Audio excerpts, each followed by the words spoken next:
First பார்த்தீங்கன்னாக்கா என்னென்னு சொல்லிட்டு டெவலப்மெண்ட் ஆஃப் பேக்வேர்டு ஏரியா. சரியா?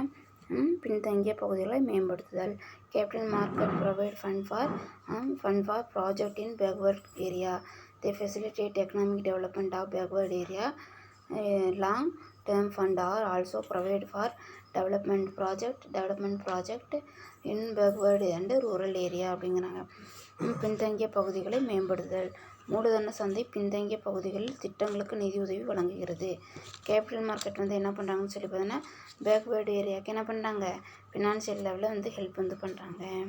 இது பின்தங்கிய பகுதிகளின் பொருளாதார மேம்பாட்டிற்கு உதவி செய்கிறது. அதே மாதிரி பேக்வேர்டு ஏரியாவில் இருக்கிறவங்களுக்கு என்ன பண்ணுறாங்கன்னு பார்த்தீங்கன்னா எக்கனாமிக் லெவலில் என்ன பண்ணுறாங்க, அவங்க எல்லா ஃபெசிலிட்டியும் என்ன பண்ணாங்க ஏற்படுத்தி கொடுக்குறாங்க அப்படிங்கிறாங்க. அதேமாதிரி பின்தங்கிய மற்றும் கிராமப்புற பகுதிகளின் மேம்பாட்டு திட்டங்கள் நீண்டகால நிதியை வழங்குகிறது.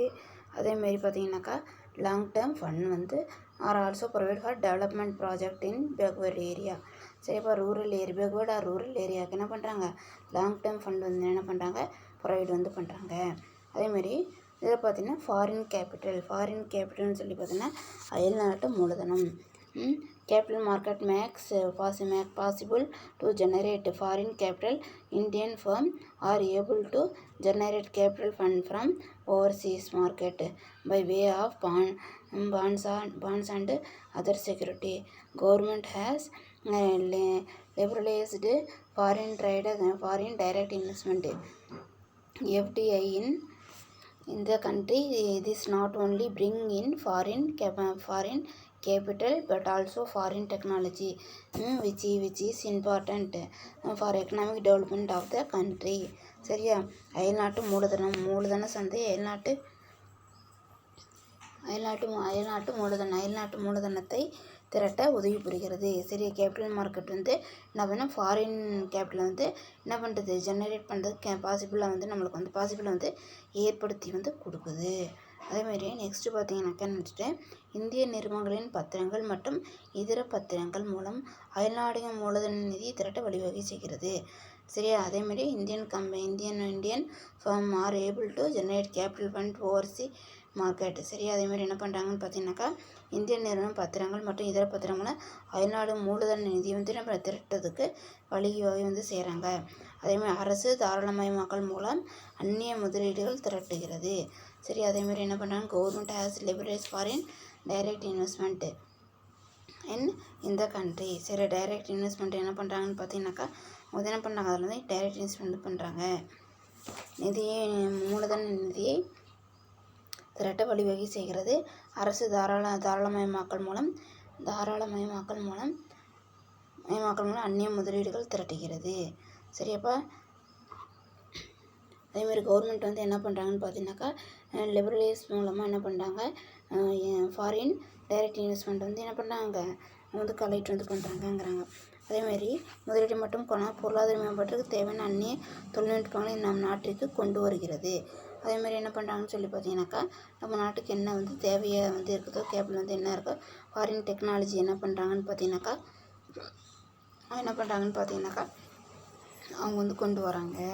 அதுவே நெக்ஸ்ட் கிளாஸ் ஒன் ஈஸி லிக்விடிட்டின்னு பார்த்தீங்கன்னாக்கா எளிய நேர்மைத்தன்மை. With the help of secondary market investor can sell off their holding and convert them into liquid cash. Commercial bank also allow investor to withdraw their deposit and when they are in need of fund. சரியா? இரண்டாம் நிலை சந்தையின் துணை கொண்டு முதலீட்டாளர்கள் தங்களின் பத்திரங்களை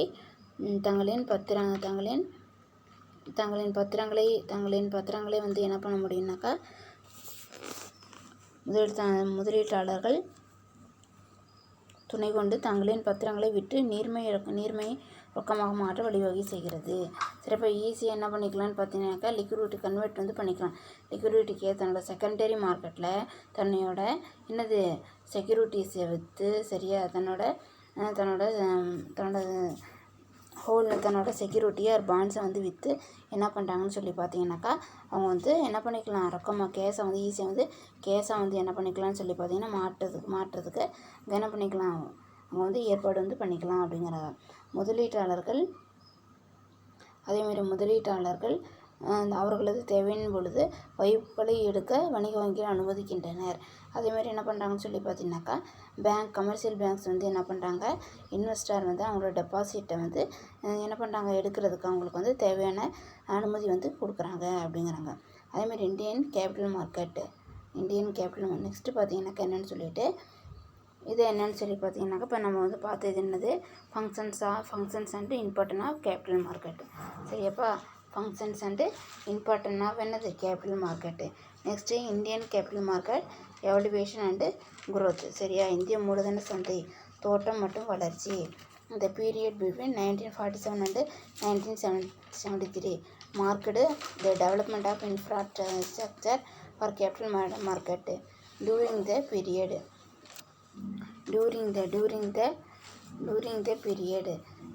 a network of development financial institutions such as IFCI, ICICI, IDB and UTI, SFCs and SIDCs were established. This financial institution strengthened the capital market. சரியா, அதேமாதிரி பார்த்தீங்கன்னாக்கா 1947 முதல் 1973 வரையிலான காலத்தையும் மூலதன சந்தையின் கட்டமைப்புக்கான வளர்ச்சி காலம் என்று கூறலாம். இந்திய மூலதன சந்தை தோட்டம் மற்றும் வளர்ச்சி. சரியா, அது வந்து என்ன சொல்கிறாங்கன்னு பார்த்தீங்கன்னாக்கா நெக்ஸ்ட்டு பார்த்தீங்கன்னாக்கா என்னென்னு சொல்லிட்டு UTI, SFCs மற்றும் SIDC போன்றவை உருவாக்கப்பட்டன. இந்நிறுவனங்கள் மூலதன சந்தையை பலப்படுத்த மிகவும் உறுதுணையாக இருந்தனர் அப்படிங்கிறாங்க. சரியாப்பா, 1947 முதல் என்ன பண்ணியிருக்காங்க, 47 முதல் 1973 வரையிலான காலத்தை மூலதன சந்தையின் கட்டமைப்பு வளர்ச்சி காலம் என்று கூறலாம். சரியா, 1947லேருந்து 1973 வரைக்கும் அது வந்து என்னது இன்ஃப்ராஸ்ட்ரக்சர் கேபிட்டல் மார்க்கெட்டோட இன்ஃப்ராஸ்ட்ரக்சர் அந்த டைம் பீரியட் அப்படின்னு சொல்லி என்ன பண்ணலாம் சொல்லலாம் அப்படிங்கிறாங்க.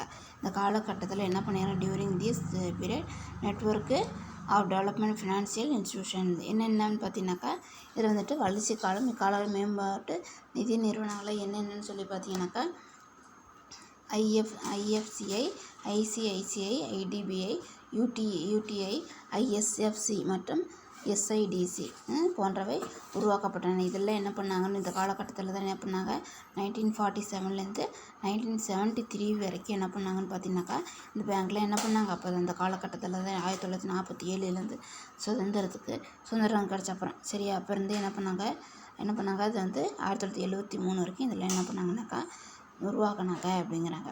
இந்நிதி நிறுவனங்கள் மூலதன சந்தையை பலப்படுத்த மிகவும் உறுதுணையாக இருந்தது. சரி, அந்த ஃபினான்ஷியல் இன்ஸ்டியூஷன் வந்து கேபிட்டல் மார்க்கெட்டுக்கு ஒரு ஸ்ட்ரென்த்தாக வந்து இருந்துச்சு. கேபிட்டல் மார்க்கெட்டை வந்து உருவாக்குறதுக்கு தேவையான எல்லா ஒரு வலிமை தரக்கூடியதாக வந்து இருந்துச்சு அப்படிங்கிறாங்க. அதேமாதிரி during the period between 1980 and 1992 debenture emerged as a powerful instrument of resource mobilization in the primary market. The public sector bonds were introduced. A number of stock exchanges came into existence. There was a momentous growth in the secondary market. 1980லேருந்து 1992 வரையிலான காலத்தில் primary மார்க்கெட்டுக்கு தேவையான வளங்கள் சோர்ஸஸை வந்து என்ன பண்ணுறாங்க, அவங்க வந்து கலெக்ட் பண்ணுறதுக்கும் முதன்மை சந்தைக்கு தேவையான சக்தி வாய்ந்த வளங்களை வந்து சேகரிக்கிறதுக்கும் கடனீட்டு பத்திரங்கள் மிகவும் சக்தி வாய்ந்த ஆவணமாக செயல்பட்டது. டிபெஞ்சர் தான் என்னவா இருந்துச்சுன்னு சொல்லி பார்த்தீங்கன்னாக்கா அவங்களுக்கு பவர்ஃபுல் இன்ஸ்ட்ருமெண்ட்டாக என்ன வந்துருந்துச்சு, டிபெஞ்சர் வந்துருந்துச்சு. இது 1 மார்க்கு. டிபெஞ்சர் வந்து இருந்துச்சு அப்படிங்கிறாங்க. அதேமாதிரி பொதுத்துறை பத்திரங்கள் வெளியிடப்பட்டதோடு பல பங்கு சந்தைகளும் உருவானது. சரி, அதேமாதிரி என்ன ஆச்சுன்னு சொல்லி பார்த்தீங்கன்னாக்கா பொதுத்துறையினர் பப்ளிக் கார்பரேஷன் வந்து பப்ளிக் செக்டார் வந்து என்ன பண்ணாங்க, பத்திரங்கள் வந்து வெளியிடப்பட்டதோடு பல பங்கு சந்தைகளும் ஸ்டாக் எக்ஸ்சேஞ்சு என்ன பண்ணாங்க கொண்டு வந்தாங்க. சரியா, இரண்டாம் சந்தையின் அபரிதமான வளர்ச்சி அடைந்தது. அதேமாதிரி இதுக்கப்புறம் என்ன ஆச்சுன்னு பார்த்தோன்னா செகண்டரி மார்க்கெட் என்ன ஆச்சு, ரொம்ப வந்து அபரிதமான வளர்ச்சி வந்து அடைஞ்சது. Mementos growth in the secondary market அப்படிங்கிறாங்க. அதேமாரி பார்த்தீங்கன்னாக்கா என்னென்னு சொல்லிட்டு முதன்மை சந்தை மற்றும் இரண்டாம் சந்தையை ஒழுங்குபடுத்தும் அமைப்பாக SIB உருவானது அப்படிங்கிறாங்க. சரியா, வளர்ச்சி வந்து இரண்டாம் நிலை சந்தை என்ன ஆயிடுச்சு, வளர்ச்சி வந்து அடைஞ்சது. அதுக்கப்புறம் என்னன்னு சொல்லி கொடுத்துருக்காங்க. SEBI embraced as an effective regulatory body for the primary and secondary market and offered a measure of protection to small investor. New financial service such as credit rating was introduced அப்படிங்கிறாங்க. முதன்மை சந்தை மற்றும் இரண்டாம் நிலை சந்தையினை ஒழுங்குபடுத்தும் அமைப்பாக செபி உருவானது. சரியாப்பா? SEBI என்ன பண்ணுச்சு, பிரைமரி மார்க்கெட் அண்ட் செகண்டரி மார்க்கெட்டை ரெகுலேட் பண்ணக்கூடிய ஒரு அமைப்பாக ஒரு ஆர்கனைசேஷனாக என்ன ஆச்சுன்னு பார்த்தீங்கன்னாக்கா, பாடி கார்பரேஷன் என்னாச்சு, அது உருவானது. மேலும் சிறு முதலீட்டாளர்களுக்கும் பாதுகாப்பு வழங்கியது. சரியா? அதுமாதிரி ஸ்மால் இன்வெஸ்டருக்கு என்ன பண்ணுச்சு, ரொம்ப பாதுகாப்பை கொடுத்துச்சு, ப்ரொடெக்ஷன் கொடுத்துச்சு அப்படிங்கிறாங்க. அதேமாதிரி பொதுநிதி சேவையான கடன் மதிப்பீடு அறிமுகப்படுத்தப்பட்டது. கிரெடிட் ரேட்டிங் என்ன பண்ணாங்க, இன்ட்ரடியூஸ் பண்ணாங்க. அதேமாரி நெக்ஸ்ட்டு பார்த்தீங்கன்னாக்கா என்னென்னு சொல்லிட்டு இதை a number of committees were constituted in order to suggest measures to reform and restructure the work of the secondary market and cause variance in the primary market. Some of these committees were committee on organization and management of stock exchange, working group on the development of the capital market, a study group for guideline relating to valuation and new instrument, a high-powered study group on establishment of new stock exchange, a committee on trading in public sector bonds and units of mutual fund அப்படிங்கிறாங்க. இதில் என்ன சொல்கிறாங்கன்னு பார்த்தீங்கன்னாக்கா, இரண்டாம் சந்தையின் வேலைகளை மறுசீரமைப்பு மற்றும் மதிப்பீடு செய்து ஆலோசனை வழங்க பல குழுக்கள் உருவாக்கப்பட்டன. சரியாப்பா? இதில் என்ன பண்ணாங்க, செகண்டரி மார்க்கெட்டில் ரீஸ்ட்ரக்சர் பண்ணுறதுக்காகவும் என்ன பண்ணாங்க, அதேமாதிரி பல குழுக்கள் என்ன பண்ணாங்க, கன்சல்ட் பண்ணுறதுக்காகவும் ரீஃபார்ம் பண்ணுறதுக்காகவும் என்ன பண்ணாங்க, நிறைய கமிட்டி என்ன பண்ணாங்க, அவங்க உருவாக்குனாங்க. அதேமாதிரி அக்குழுக்கள் ஆவண அமைப்பு மற்றும் மேலாண்மை பங்கு சந்தை மேனேஜ்மெண்ட் ஸ்டாக். சரியா? Committee on organisation and management of stock exchange. மேலாண்மை பங்கு சந்தை முதன்மை சந்தையின் வளர்ச்சிக்காக வேலை செய்யும் பொது பங்கு சந்தையை உருவாக்கும் மற்றும் பொதுத்துறை பத்திரங்கள் மற்றும் பரஸ்பர நிதி ஆகியவற்றை வர்த்தகம் செய்யும். சரி, புரிஞ்சுதா? என்ன சொல்கிறாங்கன்னா, முதன்மை சந்தையின் வளர்ச்சிக்காக வேலை செய்யும். யார் வேலை செய்கிறாங்க, அந்த கமிட்டி. சரி, அதேமாதிரி பொது பங்கு சந்தையை அதேமாதிரி உருவாக்குறாங்க மற்றும் பொதுத்துறை பத்திரங்கள் மற்றும் பரஸ்பர நிதி ஆகியவற்றை வர்த்தகம் செய்யும் அப்படின்னு சொல்கிறாங்க. ஓகேவாப்பா? புரிஞ்சுதா? New stock exchange, a committee on trading in public sector bonds and unit of mutual fund அப்படின்னு சொல்கிறாங்க. ஓகேவாப்பா? அதுமாதிரி நெக்ஸ்ட்டு பார்த்தீங்கன்னாக்கா என்னென்னு சொல்லிட்டு நியூ ஃபினான்சியல் இன்ஸ்டியூஷன். சரி, நியூ ஃபினான்சியல் இன்ஸ்டியூஷன் பார்த்தீங்கன்னாக்கா புதிய நிதி நிறுவனங்கள். சரியா? புதிய நிதி நிறுவனங்கள் அப்படிங்கிறாங்க. அதில் என்ன கொடுத்துருக்காங்கன்னு பார்த்தீங்கன்னாக்கா, a number of institutions of finance have been established to cater to the credit requirement of various segments of industry and need. A brief outline of those institutes presented below அப்படின்னு கொடுத்துருக்காங்க. புதிய நிறுவனங்கள் தொழிற்சாலைகளின் தேவைகளை பூர்த்தி செய்வதற்காக புதிய நிறுவனங்கள் உருவாக்கப்பட்டு கடன் அளிக்கப்பட்டது. சரியா?